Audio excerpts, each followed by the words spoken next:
Los estudiantes que están con la cámara encendida, por favor, les recuerdo que deben mantener encendida cualquier duda, que tengan pregunta, por favor, activen el micrófono, ¿sí? Mientras tanto, pues lo vamos a silenciar. Vamos a empezar, por favor. Este es el encuentro número 2, ¿sí? Es el segundo encuentro del taller Leer en Red, ¿sí? Como ya mencionamos en el grupo, les adjuntamos un texto en el que ustedes debían leerlo, ¿sí? ¿Lo leyeron?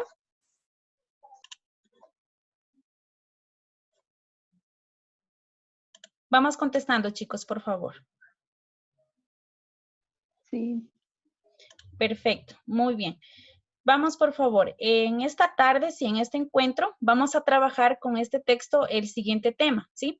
Vamos a trabajar el tema de los elementos del texto narrativo y también vamos a ver la clasificación del género discursivo, ¿sí? Vamos a trabajar estos dos temas con el texto que nosotros adjuntamos al grupo, ¿sí? Las personas que no estén incluidas dentro del grupo, por favor, al final, sí, mencionar para que sean, pues, agregadas a nuestro grupo y estén atentos a toda la información que se difunde, ¿sí?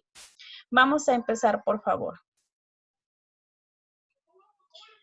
¿Me confirman, por favor, si es que pueden visualizar mi pantalla?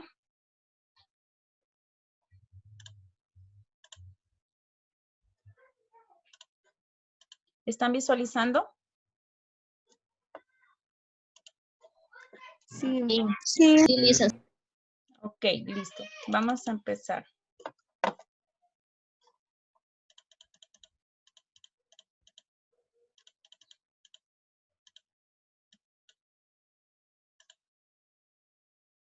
Perfecto. Como es de conocimiento, el texto que nosotros les enviamos a leer se denomina Cuentos Fríos, ¿sí? De Virgilio Piñera.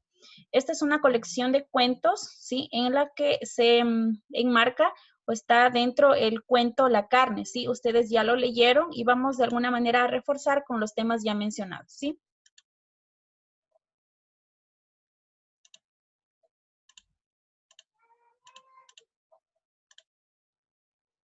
Bien, el autor de esta colección de cuentos se denomina Virgilio Piñera, ¿sí? Es un autor cubano destacado dentro de la literatura. El año de publicación de este cuento fue en 1944.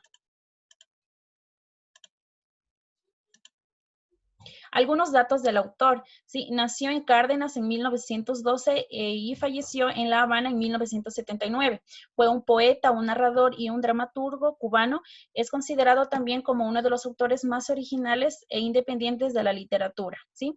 De alguna forma es catalogado también como integrante de la literatura de lo absurdo. ¿Sí? Alguien, por favor, que me ayude con la lectura. Ayúdame, por favor, José Sauca. Por favor, ayúdame con la lectura. Maestro en el arte de jugar con el absurdo, Virgilio Pineda se forjó también un merecido reconocimiento como poeta con obras como Las Furias en 1941 o La Isla en Peso 1943, cuya singularidad se hizo evidente en La vida entera 1968. El libro que resume y antologa los temas constantes de su obra. Muchas gracias, José. Muy bien. Dentro de sus escritos se destacan libros de relatos, sí, Cuentos Fríos en 1956, Un Fogonazo en 1967 y Muecas para Escribientes en 1968. Y también se encuentran sus obras de teatro, sí, Electra Carrió en 1941, El Filántropo en 1960 y sobre todo Dos Viejos Pánicos, ¿sí? Que obtuvo el primer premio de Casa de las Américas en 1968. Muy bien, a partir, chicos, de esta imagen que ustedes están observando, tiene relación con el texto que leímos, ¿sí? Con todo el contenido de la lectura, ¿sí? ¿Qué podemos inferir acerca de esta imagen, conociendo ya el texto que hemos leído? ¿Qué podemos inferir?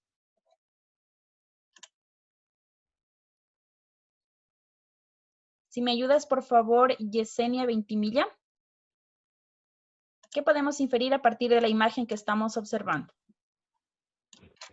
Y digamos que según como leí el texto, que el hombre se sacó un filete de su lado izquierdo de la nalga para comer.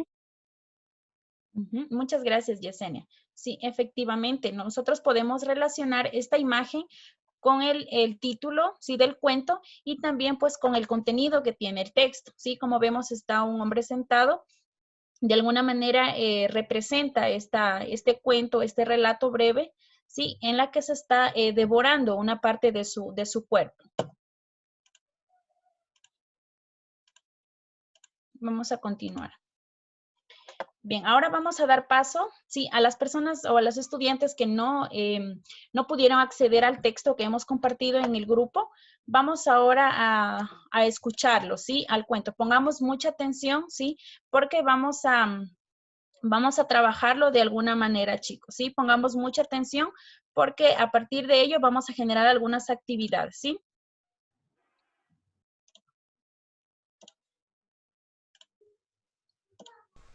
Sucedió con gran sencillez, sin afectación. Por motivos que no son del caso exponer, la población sufría de falta de carne. Todo el mundo se alarmó y se hicieron comentarios más o menos amargos y hasta se esbozaron ciertos propósitos de venganza. Pero, como siempre sucede, las protestas no pasaron de meras amenazas y pronto se vio aquel afligido pueblo engullendo los más variados vegetales. Solo que el señor Ansaldo no siguió la orden general. Con gran tranquilidad se puso a afilar un enorme cuchillo de cocina y, acto seguido, bajándose los pantalones hasta las rodillas, cortó de su nalga izquierda un hermoso filete. Tras haberlo limpiado, lo adobó con sal y vinagre, lo pasó, como se dice, por la parrilla, para finalmente freírlo en la gran sartén de las tortillas del domingo. Sentóse a la mesa y comenzó a saborear su hermoso filete. Entonces llamaron a la puerta.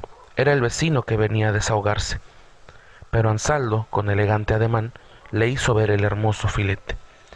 El vecino preguntó, y Ansaldo se limitó a mostrar su nalga izquierda. Todo quedaba explicado. A su vez, el vecino, deslumbrado y conmovido, salió sin decir palabra para volver al poco rato con el alcalde del pueblo. Este expresó a Ansaldo su vivo deseo de que su amado pueblo se alimentara, como lo hacía Ansaldo, de sus propias reservas, es decir, de su propia carne, de la respectiva carne de cada uno. Pronto quedó acordada la cosa, y después de las efusiones propias de gente bien educada, Ansaldo se trasladó a la plaza principal del pueblo para ofrecer, según su frase característica, una demostración práctica a las masas. Una vez allí, hizo saber que cada persona cortaría de su nalga izquierda 2 filetes, en todos iguales a una muestra en yeso encarnado que colgaba de un reluciente alambre, y declaraba que 2 filetes y no uno, pues si él había cortado de su propia nalga izquierda un hermoso filete, justo era que la cosa marchase a compás, esto es, que nadie engulliera un filete menos. Una vez fijados estos puntos, diose cada uno a rebanar 2 filetes de su respectiva nalga izquierda. Era un glorioso espectáculo, pero se ruega no enviar descripciones. Por lo demás, se hicieron cálculos acerca de cuánto tiempo gozaría el pueblo de los beneficios de la carne. Un distinguido anatómico predijo que sobre un peso de 100 libras, y descontando vísceras y demás órganos no ingestibles, un individuo podía comer carne durante 140 días a razón de media libra por día. Por lo demás, era un cálculo ilusorio, y lo que importaba era que cada uno pudiese ingerir su hermoso filete. Pronto se vio a señoras que hablaban de las ventajas que reportaba la idea del señor Ansaldo. Por ejemplo, las que ya habían devorado sus senos no se veían obligadas a cubrir de tela su caja torácica, y sus vestidos concluían un poco más arriba del ombligo. Y algunas, no todas, no hablaban ya, pues habían engullido su lengua, que dicho sea de paso, es un manjar de monarcas. En la calle tenían lugar las más deliciosas escenas.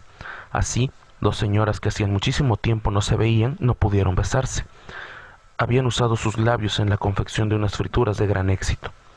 Y el alcaide del penal no pudo firmar la sentencia de muerte de un condenado, porque se había comido las yemas de los dedos, que, según los buenos gourmets, y el alcaide lo era, ha dado origen a esa frase tan llevada y traída de chuparse la yema de los dedos. Hubo hasta pequeñas sublevaciones. El sindicato de obreros de ajustadores femeninos elevó su más formal protesta ante la autoridad correspondiente, y ésta contestó que no era posible eslogan alguno para animar a las señoras a usarlos de nuevo, pero eran sublevaciones inocentes que no interrumpían de ningún modo la consumación por parte del pueblo de su propia carne. Uno de los sucesos más pintorescos de aquella agradable jornada fue la disección del último pedazo de carne del bailarín del pueblo. Este, por respeto a su arte, había dejado para lo último los bellos dedos de sus pies. Sus convecinos advirtieron que desde hacía varios días se mostraba vivamente inquieto. Ya solo le quedaba la parte carnosa del dedo gordo. Entonces invitó a sus amigos a presenciar la operación. En medio de un sanguinolento silencio cortó su porción postrera, y sin pasarla por el fuego la dejó caer en el hueco de lo que había sido en otro tiempo su hermosa boca. Entonces todos los presentes se pusieron repentinamente serios. Pero se iba viviendo, y era lo importante. ¿Y si acaso sería por eso que las zapatillas del bailarín se encontraban ahora en una de las salas del Museo de los Recuerdos Ilustres? Solo se sabe que uno de los hombres más obesos del pueblo, pesaba 200 kilos, gastó toda su reserva de carne disponible en el breve espacio de 15 días. Era extremadamente goloso, y por otra parte su organismo exigía grandes cantidades. Después ya nadie pudo verlo jamás. Evidentemente se ocultaba. Pero no solo se ocultaba él, sino que otros muchos comenzaban a adoptar idéntico comportamiento. De esta suerte, una mañana, la señora Orfila, al preguntar a su hijo, que se devoraba el lóbulo izquierdo de la oreja, dónde había guardado no sé qué cosa, no obtuvo alguna respuesta. Y no valieron súplicas ni amenazas. Llamado el perito en desaparecido, solo pudo dar con un breve montón de excrementos en el sitio donde la señora Orfila juraba y perjuraba que su amado hijo se encontraba en el momento de ser interrogado por ella. Pero estas ligeras alteraciones no minaban en absoluto la alegría de aquellos habitantes. ¿De qué podría quejarse un pueblo que tenía asegurada su subsistencia? El grave problema del orden público creado por la falta de carne ¿no había quedado definitivamente zanjado? Que la población fuera ocultándose progresivamente nada tenía que ver con el aspecto central de la cosa, y solo era un colofón que no alteraba en modo alguno la firme voluntad de aquella gente de procurarse el precioso alimento. ¿Era, por ventura, dicho colofón el precio que exigía la carne de cada uno? Pero sería miserable hacer más preguntas inoportunas, ya que el prudente pueblo estaba muy bien alimentado.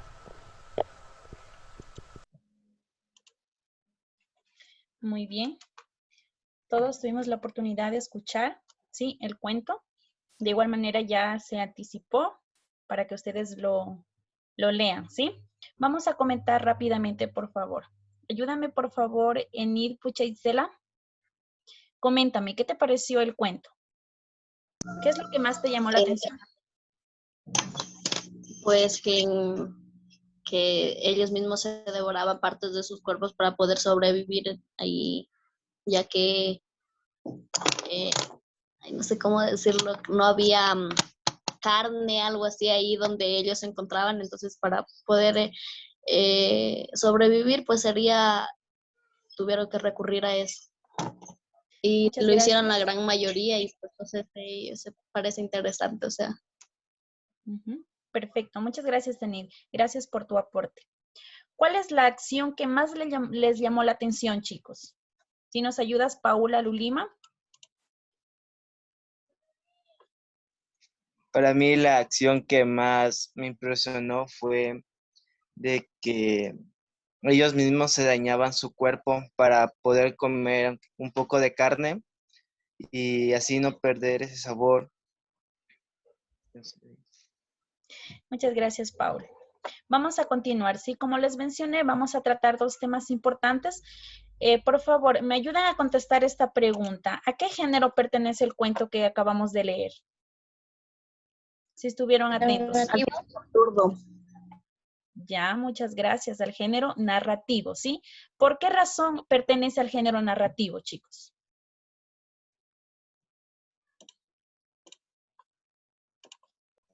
Por el simple hecho de contar historias como eso. Muchas gracias, Enid. Sí, efectivamente. Porque Ujú, perfecto. Muchas gracias, chicos. ¿Sí? Vamos a hablar un poquito del texto narrativo. Chicos, el texto narrativo comprende en sí a todo texto que de alguna manera forma, cuenta una historia, ¿sí? Que se dan hechos, sucesos en un determinado tiempo y en un determinado espacio, ¿sí? Ya lo tenemos muy claro eso, ¿sí? Ahora bien, ¿cuáles serán estos elementos que conforman un texto narrativo? ¿Cuáles creen que son? ¿Cuáles serán estos elementos de un texto narrativo? Ayúdanos, Nicole Chamba.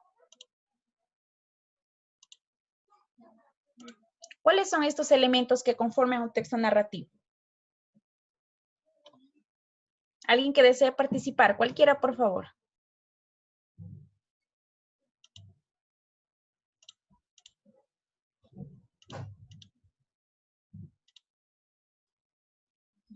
Chicos, vamos a participar, por favor. El narrador. Gracias, Kevin. ¿Quién más? Los personajes, el tiempo. Muchas gracias, Diana. Sí, efectivamente, chicos. Dentro de los elementos de un texto narrativo, podemos encontrar el narrador, los personajes, el tiempo, el espacio y la acción que se desarrolla dentro de tal historia, ¿sí? Vamos a aplicar estos elementos conforme a la lectura que ya escuchamos y también pues que ya la leímos, ¿sí? ¿Cuál es el narrador en este caso dentro de la historia, dentro del cuento La Carne? ¿Cuál es el narrador, chicos? ¿Este narrador está dentro de este cuento o está fuera del cuento?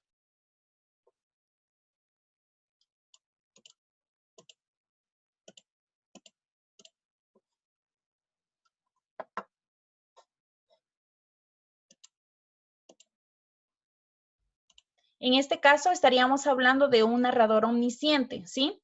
Porque no está incluido dentro del cuento, ¿sí? Sabe todos los sucesos, todos los acontecimientos que se desarrollan, pero en sí no está dentro, no está participando como un personaje, ¿sí?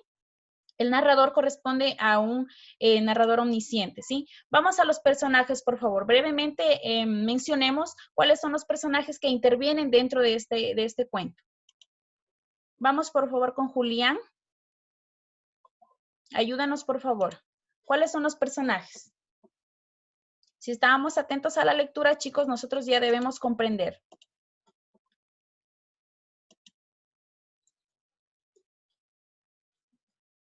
Vamos a participar, por favor, chicos. ¿Cuáles son estos personajes? Uno es Orfila. Orfila, ya muy bien. Ansaldo. Ansaldo, ¿sí? ¿Cuál es otro personaje? El alcalde. El alcalde, muy bien. ¿Quién más? El bailarín. El bailarín, muchas gracias, Luz. ¿Sí? ¿Qué otro personaje podemos encontrar en la historia?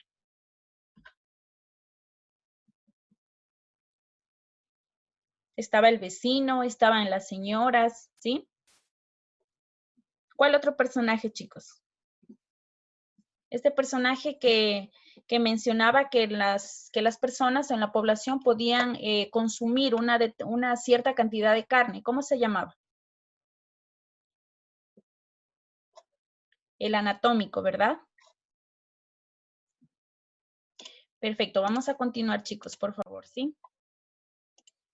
Bien, ya podemos identificar los personajes. Vamos ahora con el tiempo. ¿En qué tiempo se desarrolló esta historia, este cuento?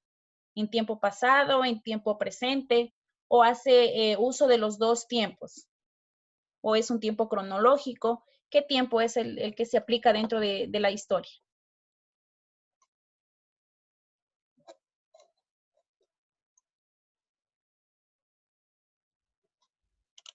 Tiempo pasado. Ya, muchas gracias. El tiempo pasado, sí, empieza narrando, sí, en el tiempo pasado, ¿sí? Pero también hace uso del tiempo presente, ¿sí? Porque recordemos que hay ciertos diálogos, ciertas conversaciones entre los personajes, ¿sí? Vamos a pasar al espacio. ¿Cuál es el espacio? ¿Cuál es ese entorno en el que se desarrolla la historia? Vamos contestando, chicos, por favor. En un pueblo. En el pueblo, muy bien, ¿sí? Ese es el espacio, ese es el entorno, ¿sí? El escenario en sí, en donde se desarrolla el cuento o la historia, ¿sí? ¿Y cuál es la acción, chicos? ¿Cuál es la acción que sobresale dentro de la historia? ¿Cuál es la acción? ¿Cuál es el hecho más importante que se desarrolla dentro del cuento? Cuando la gente empieza a cortarse las partes de su cuerpo para poder ingerir carne. Efectivamente, Alba, muchas gracias, ¿sí? La acción sería en que las personas pues dan paso a mutilarse, sí, a automutilarse para devorar su propio cuerpo, ¿sí? Esa sería la acción de este cuento. Vamos a continuar, chicos. Muy bien.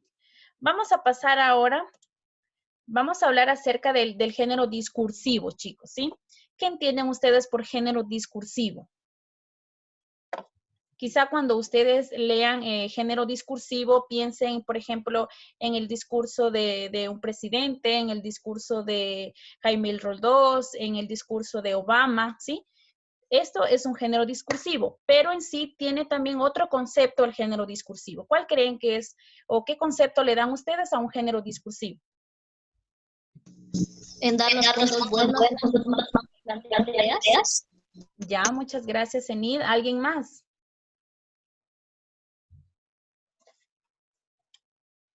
Chicos, un género discursivo son todos estos enunciados, ¿sí? Que nosotros compartimos, ¿sí? Es necesario recordar que los seres humanos somos, por naturaleza, somos seres sociables, ¿sí? Por tanto, vamos a estar en contacto con la sociedad, con nuestro entorno, ¿sí? Y tenemos pues esa necesidad de comunicarnos a través del lenguaje, ¿sí?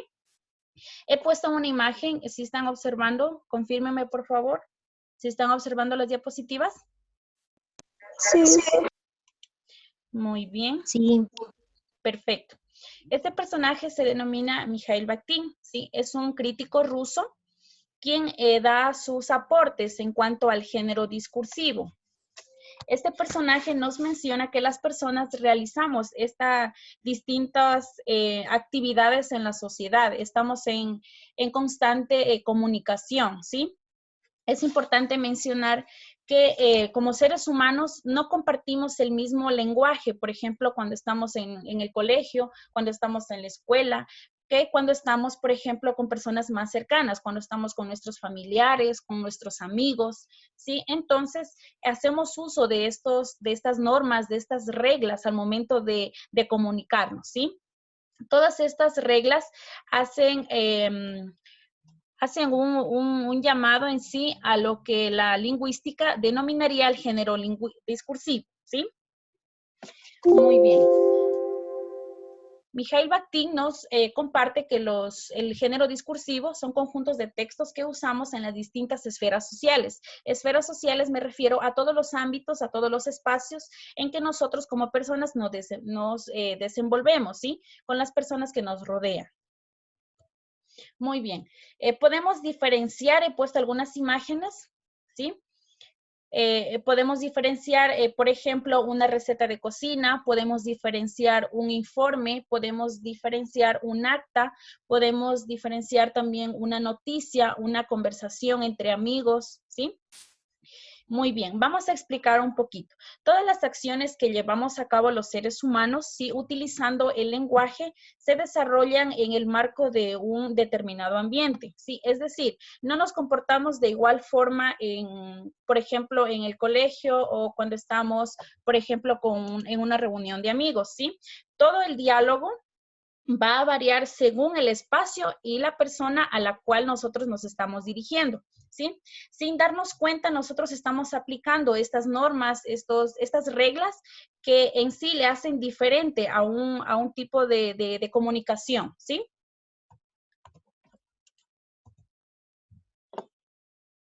Vamos a continuar, por favor. Este personaje crítico ruso, Mikhail Bakhtin, hace una clasificación dentro de los géneros discursivos. Existen géneros discursivos primarios y géneros discursivos secundarios, ¿sí? Los géneros discursivos primarios poseen esta característica de ser más sencillos, de ser más espontáneos, no poseen una estructura bastante compleja, se puede decir, ¿sí? Algunos ejemplos de los discursos primarios podemos encontrar cuando nosotros mensajeamos con nuestros amigos, con nuestros allegados, cuando tenemos una conversación con nuestros padres, con nuestros hermanos, ¿sí? Con nuestros vecinos. Son conversaciones espontáneas que no poseen una complejidad al momento de compartirlo o de decirlo, ¿sí? En cambio, dentro del género discursivo secundario ya se encuentran estos textos más elaborados, más complejos. Es importante mencionar y indicarles también que dentro del género discursivo secundario también podemos hacer uso del género discursivo primario, ¿sí?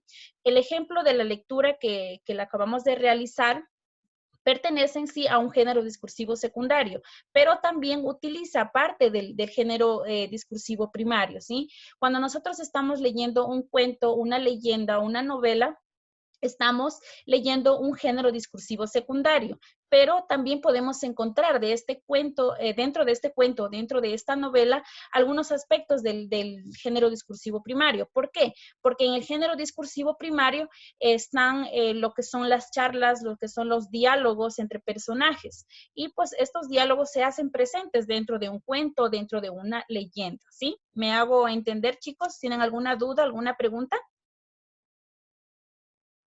¿Está claro? Claro. Muy bien, chicos. Algunas características también del género discursivo primario es que por lo general son orales, ¿sí? En cambio, en el género discursivo secundario se caracterizan por ser escritos, ¿sí? Son más elaborados, poseen un grado de complejidad un poco más elevado, ¿sí?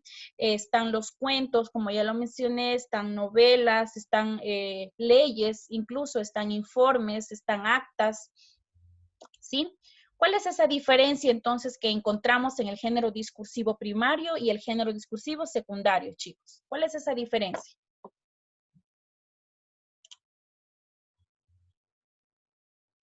Si nos ayudas, Jocelyn Pinzón.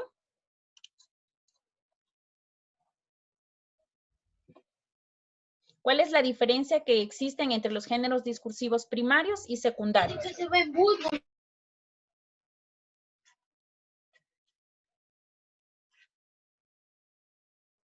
Ayúdenos, por favor. ¿Cuál es esa diferencia? Jocelyn, por favor.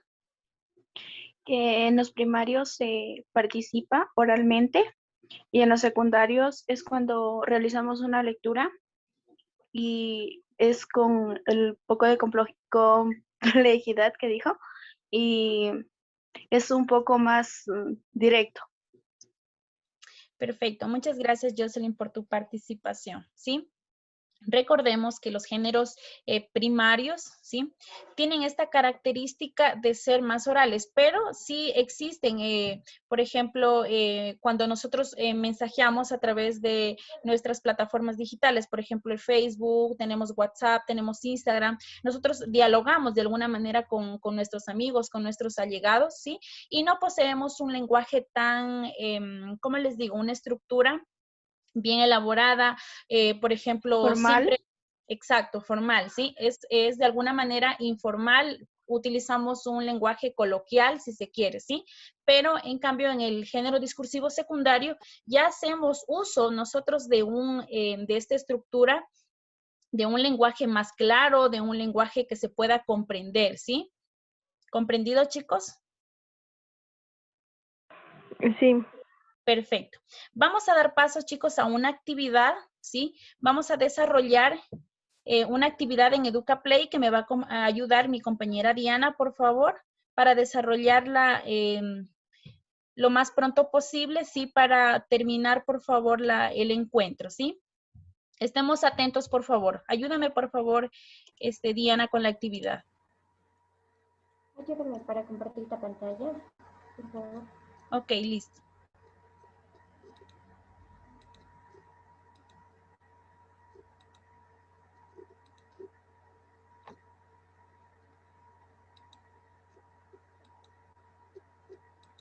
Habilítame, por favor. No me habilitas aún. Perfecto, ya está listo. Ya, gracias. Vamos a hacer una pequeña actividad de acuerdo al cuento que hemos estado desarrollando toda la clase, ¿ya? Es una actividad súper fácil donde vamos a ver los personajes del cuento, entre otros elementos que hemos estado viendo de acuerdo al tema, ¿ya? A ver. Espérenme un momento, se está compartiendo. ¿Ya pueden visualizar? Sí. Así es, compañera. Ya. Ayúdeme, Joshua Vélez. Vamos a iniciar con usted la actividad del día de hoy.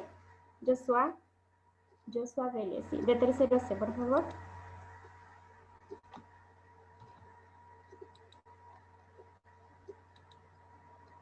El joven Joshua Vélez. Creo que no se encuentra. Presente. Ya, vamos con usted, vamos a realizar la actividad, ¿ya? Este es un crucigrama donde nos va indicando, ¿verdad?, la pregunta y nosotros la vamos respondiendo. La primera pregunta dice, ¿cuál es la profesión del personaje que afirmó que la persona puede vivir 140 días automutilándose? Allí en el cuento nos daba el nombre de la profesión de esta persona. ¿Usted la recuerda? Vamos a ver, chicos, en el libro y podemos ir viendo los personajes, los primarios, los secundarios para poder responder a la pregunta y continuar con el crucigrama.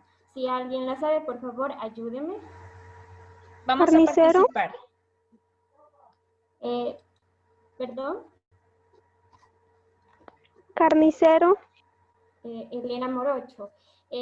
Bueno, así creo que eran casi todos, pero la profesión de este personaje que les dio, ¿verdad?, que dijo a las personas que ellos podían vivir 140 días automutilándose para poder sobrevivir, era un anatómico. Vamos a ubicar anatómico. Ya no tenemos mucho tiempo. Vamos con la segunda pregunta. Vamos a ir comprobando.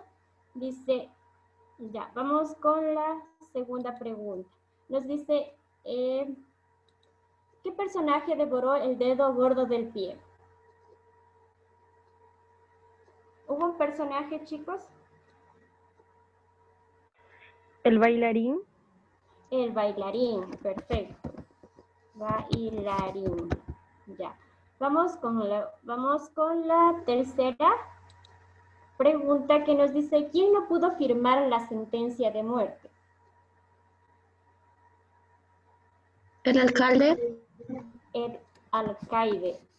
Era el alcaide, no era el alcaide. Vamos a ubicar, perdón, y la E.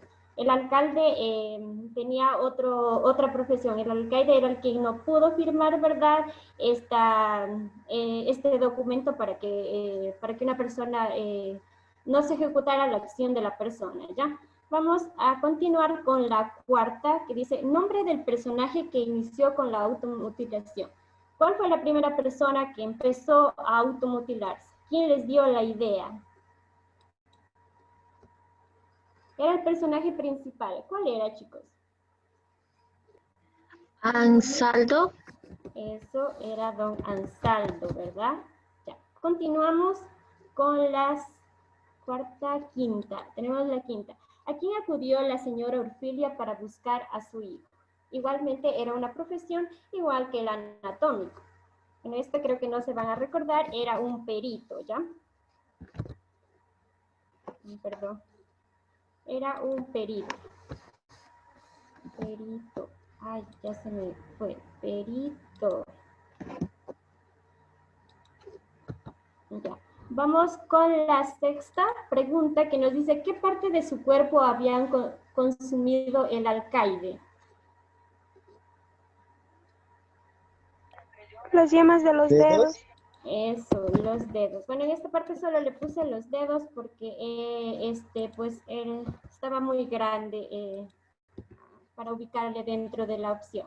Vamos con la séptima rápidamente. ¿En qué lugar estaban expuestas las zapatillas del bailarín? ¿Era en un lugar? En el museo. Eso, perfecto, gracias. Tenemos la novena que nos dice la población sufría por falta de ¿qué? Carne. Eso, vamos a ubicar. Carne. Eso hacia abajo. Bueno, vamos a dejarle allí. Ya tenemos muy poco tiempo. Carne. Y por última tenemos, dice la octava, ¿qué parte de su cuerpo las mujeres mutilaban para evitar el uso de tela? Sus senos. Eso, perfecto. Ya, hemos terminado, chicos, con esta. Vamos a comprobar. Creo que por aquí se me fueron unas letritas de más. Con esta actividad estamos reforzando para recordar los personajes principales, el tiempo y el lugar en el que se desarrolló. Gracias, chicos. Perfecto. Gracias, Dianita, por la actividad. Bien, chicos, una actividad extra ustedes van a desarrollar, por favor, y esta actividad ustedes van a hacerle llegar a la licenciada Liliana, ¿sí? La actividad consiste en que ustedes van a hacer uso de este género discursivo primario, ¿sí? Vamos a tener en cuenta el discurso primario en el que ustedes van a trabajar en grupos en parejas, ¿sí? Con dos compañeros, en el que ustedes van a conversar, van a dialogar a través de la plataforma de esta herramienta de WhatsApp que todos tenemos acceso. Vamos a charlar, vamos a mensajearnos y vamos a interactuar con las siguientes. Van a comentar, por favor, qué les pareció la lectura, cuál es esta acción que más les impresionó, y también vamos a hacer un comentario. Vamos a compartir con el otro compañero un comentario acerca de este proyecto, ¿sí? De Leer en Red. ¿Qué les está pareciendo? Si es que pueden hacer sugerencias, lo pueden compartir con su otro compañero, ¿sí? Esta conversación que van a tener con su compañero, van a hacer una captura y van a adjuntar en una hoja de Word y van a poner sus datos, ¿sí? Para que tengan constancia de la actividad que se ha enviado, ¿sí? ¿Entendido, chicos? Disculpe, ¿sobre qué tema dijo? Sobre el género discursivo primario, ¿sí? Recordemos que dentro del género discursivo primario estaban cuando nosotros nos comunicamos